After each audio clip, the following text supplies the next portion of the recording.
Nous sommes au rond-point de Bambeto où manifestants et forces de l'ordre se disputent ce grand rond-point stratégique connu très souvent pour sa promptitude à répondre aux appels à manifestation.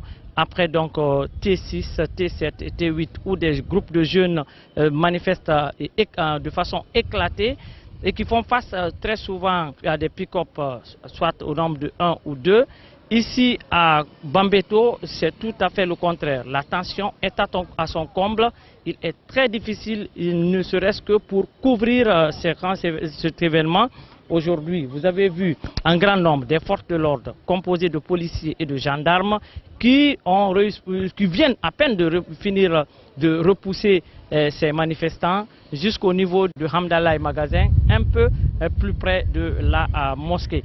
Et à l'instant où je vous parle, donc, les responsables des unités d'intervention sont déjà au Grand Carrefour pour essayer de balayer ce grand rond-point tellement stratégique, tellement utilisé par les usagers pour rallier le centre-ville.